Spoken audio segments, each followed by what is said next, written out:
Olá, pessoal. Professor Rafael Barros falando. Vamos aqui a mais uma aulinha de vetores. Vamos falar aqui sobre diferença vetorial e as projeções de um vetor, muito utilizadas em quantidade de movimento, leis de Newton. Isso é muito importante para a gente.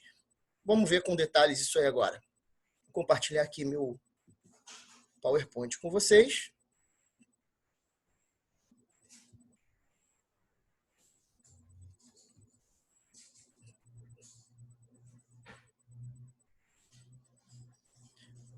E tá aí.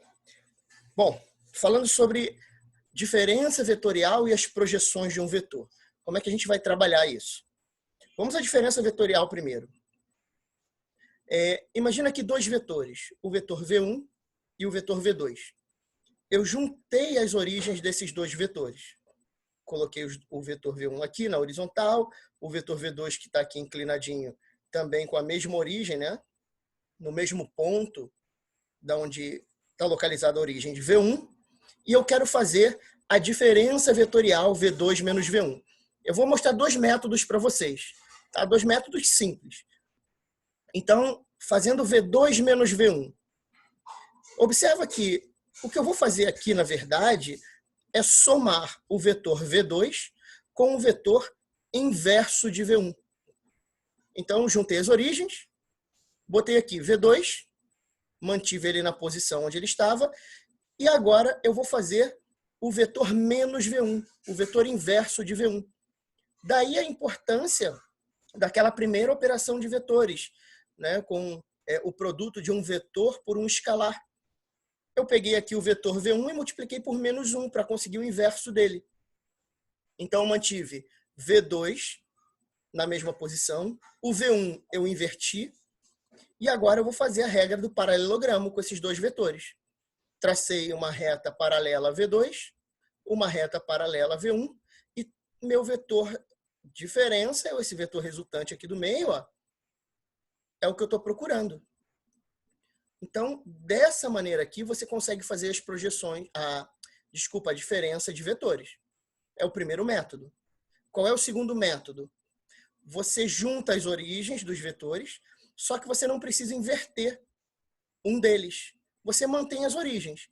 Aí vamos supor que na questão peçam para você a diferença do vetor V2 menos o vetor V1.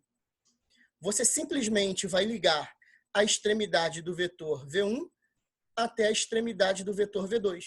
Então, se ele pede para você V2 menos V1, quando você for traçar o vetor diferença, você faz na ordem inversa. Você traça de V1 para V2. Esse é o segundo método. Tá? Então, é bom saber os dois, mas são métodos diferentes. Segunda operação importante, as componentes ortogonais de um vetor, as projeções de um vetor. Às vezes, numa questão, nós estamos com um vetor que está fora do eixo que a gente precisa. Vamos pensar nesse vetor verdinho. Vamos supor que eu precise trabalhar no eixo Y, que é o eixo vertical, e o eixo X, que é o eixo horizontal. Esse vetor inclinado da maneira que está, ele me atrapalha na questão. Às vezes, para deixar a questão mais fácil, é melhor você transformar esse vetor em dois outros vetores ortogonais, vetores que fazem 90 graus entre si. Então, o que a gente vai fazer agora? Eu vou fazer a decomposição desse vetor V em dois vetores. Um vetor Vx, que é o vetor que vai estar apoiado aqui no suporte horizontal, no eixo horizontal, e um vetor Vy, que é o vetor que vai estar apoiado no suporte vertical, no eixo vertical, no eixo Y. Então, o que eu vou fazer simplesmente é transformar esse meu vetor V em dois outros vetores, Vx e Vy. Tá aqui, ó. Vou botar aqui minha imagem aqui no cantinho. Pronto. E aí ele fala assim, consideremos os sistemas de eixos ortogonais x, y abaixo. E o vetor recém-mostrado, que era aquele vetor verde que eu mostrei lá em cima, né? Que aqui eu desenhei de roxo. Está aqui o meu vetor V. O que nós vamos fazer aqui, né, é o inverso do método do paralelogramo. No método do paralelogramo, da soma de vetores, o que a gente fazia? Somava os dois vetores para achar o resultante. Agora, a gente tem o vetor resultante e vai querer saber quais foram os dois vetores que foram somados para chegar a esse vetor roxo aqui, para esse vetor resultante. Então, o que eu fiz foi projetar esse vetor roxo, esse vetor V, no eixo Y. Me deu um VY aqui, ó, um verdinho. E projetei como se fosse a sombra dele no eixo X. Me deu um VX aqui. E apareceu um ângulo θ aqui no meio, ó. Eu vou usar esse ângulo θ para escrever o Vx em função de V.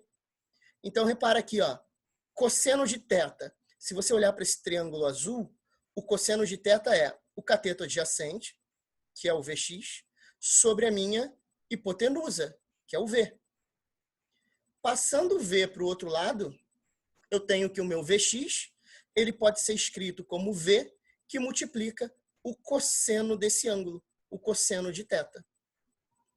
O meu seno de θ, eu escrevi Vy sobre V.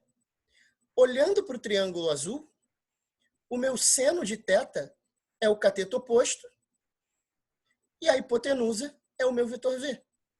Agora, passando o V para o outro lado, aparece aqui para mim, ó, que Vy é igual a V que multiplica o seno de θ. Pronto. Eu consegui escrever o meu vetor Vx e o meu vetor Vy usando o V e o ângulo θ. É lógico que se você quiser voltar para Vy, basta fazer, voltar para V, basta fazer Pitágoras. A hipotenusa ao quadrado é igual a Vx ao quadrado mais Vy ao quadrado. Então, isso era o que a gente tinha para falar sobre diferença vetorial e projeção de vetores. Tá? Ferramentas importantes, é bom você saber, porque isso adianta muito a nossa vida nas questões. E agora é só exercitar um pouquinho. Tá? Um grande abraço, bons estudos para vocês.